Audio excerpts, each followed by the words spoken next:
আসসালামু আলাইকুম। Don't two video 71 চ্যানেলের পক্ষ থেকে দর্শক আপনাদের সকলকে শুভেচ্ছা ও স্বাগতম।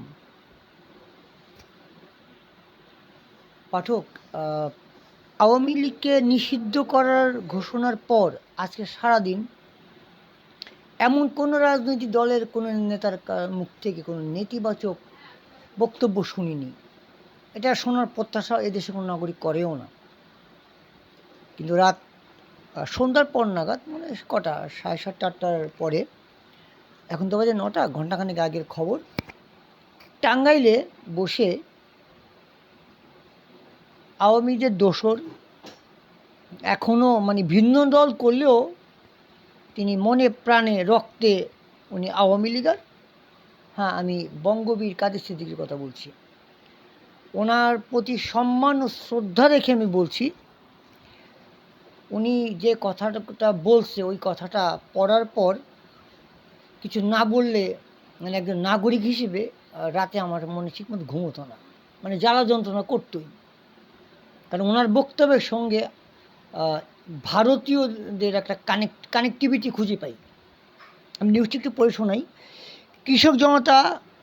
কৃষক শ্রমিক জনতা লীগের, ওই যে আবার সেই লীগ আর কি, লীগের প্রতিষ্ঠাতা সভাপতি বঙ্গবীর কাদের সিদ্দিকী বীরোত্তম বলেছেন, এখন একটি বৈরী আবহাওয়া বইছে। একটা জিনিস বুঝতে হবে, মাওলানা ভাষণ তৈরি করা দল ও বঙ্গবন্ধু লালন করা দল আওয়ামী লীগ, যে দল বাংলাদেশের স্বাধীনতা এনেছে, সেই আওয়ামী লীগ কচু পাতার পানি না। এটা ঠিক হবে না, নিষিদ্ধ হবে, এই রায় দেওয়ার মালিক জনগণ।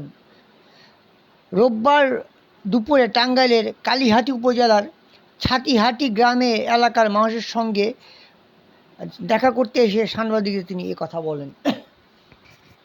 এখন প্রশ্ন হচ্ছে, বঙ্গবীর কাদের সিদ্দিকী, উনি আমার বাবার বয়সী, উনি বীর মুক্তিযোদ্ধা। এবং ওনার কাছে আমার প্রশ্ন যে আপনি যখন মুক্তিযুদ্ধ করছেন, তার পরবর্তী মুক্তিযুদ্ধ চলাকালীন আপনার অভিজ্ঞতা অনেক ব্যাপক। মুক্তি বাহিনী আর মুজিব বাহিনী, এই দুটো কী একটু যদি বলতেন, আমাদেরকে জানা দরকার। আপনাদের সন্তান হিসেবে, পরবর্তী প্রজন্ম হিসেবে আমরা তো আমাদের ছেলে মেয়েদেরকে জানা যেতে হবে না?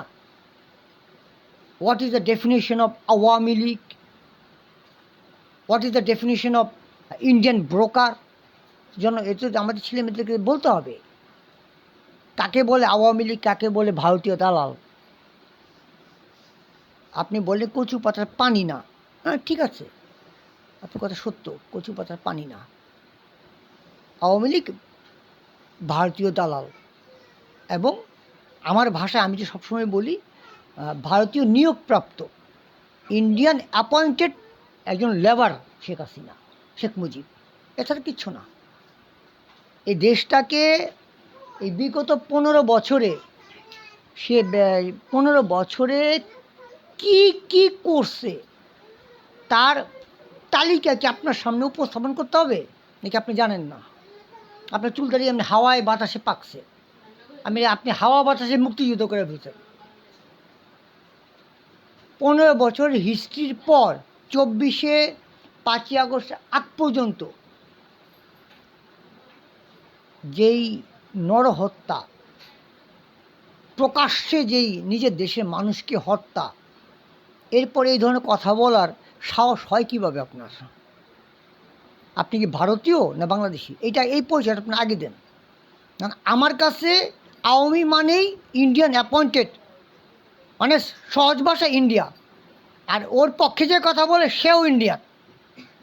আমি কিন্তু কনফিউজ আপনি আসলে কে। সম্মান ও শ্রদ্ধার সাথে কাদের সিদ্দিকী সাহেবের প্রতি আমার অনেক প্রশ্ন, অনেক ক্ষোভ ওনার এই একটা কথা থেকে। কচু পাতার পানি তো আওয়ামী লীগ না, বাংলাদেশের জনগণ যেন আপনাদের কাছে কচু পাতা আর কি। স্বাধীনতার পরবর্তী সময়ে 75-এ 15 আগস্ট আগ পর্যন্ত যে নরহত্যা চালাইছিল আওয়ামী লীগ, আপনার ওই যে কী যেন বলে, লক্ষ্মী বাহিনী, ভারতীয় বিএসএফের একই আদলে গড়া লক্ষ্মী বাহিনী, তখন কোথায় ছিলেন আপনি?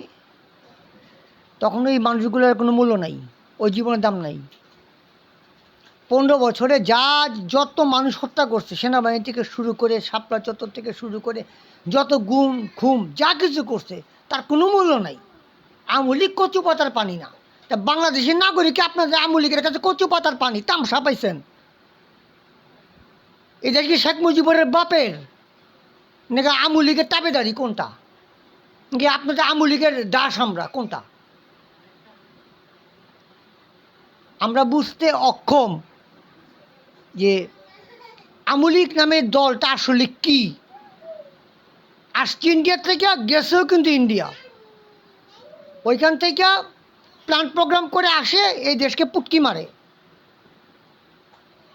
যে কয়টা আপনার 10টা প্রজেক্ট বাতিল করলেই সরকার, ওই 10টা প্রজেক্টের বিস্তারিত বর্ণনাগুলো একটু দিয়ে বলেন, এগুলো কি,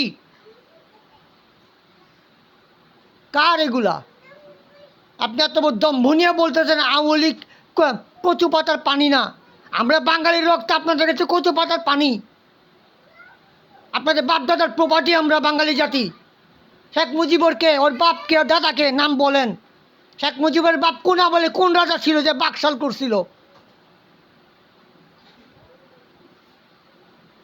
স্বাধীনতা পরবর্তী সময়ে আপনার হাত দিয়ে কি হত্যা হয় নাই? মামলা হয়েছিল? আওয়ামী লীগ করেন তো, এর জন্য মামলা হয় নাই। অনেক প্রশ্ন আছে কাদের সিদ্দিকী সাহেব, বড় বড় কথা বললেন না। আপনি অনেক উঁচু মানের আপার গ্রেডের নেতা, আপনাকে অনেক সম্মান করতাম, কিন্তু আপনার সম্মানের জায়গা নষ্ট করে ফেলছেন। ছোটো ছোটো বাচ্চাও তো 24 সালের রেহাই পায় নাই সেক্রেটারির হাত থেকে। আপনি সে আওয়ামী লীগের পক্ষে দাঁড়ায় গেছেন আবার। মানে ভারতের দালালি ছাড়তে পারেন না, তা ভারত গেলে গিয়ে পারেন, ভারত চলে যান। খান এ দেশের, গান গান ওই দেশের। নিজের দেশের আমি কথা বললে তখন আমরা বাঙালি জাতি খারাপ। আমি আমার মাটি নিয়ে কথা বললেই তখন আমরা খারাপ। আপনারা ক্ষমতার লোভী লোক, ক্ষমতায় থাকার জন্য দেশ, মাটি, মা, বোন সব বেচতে পারেন আপনারা। এর জন্য আজকে এই কথা বলতে পারছেন। আর এই দেশের মানুষ চুতিয়া আপনাদের মতো লোকদের কথা শুনে সহ্য করে বসে থাকে।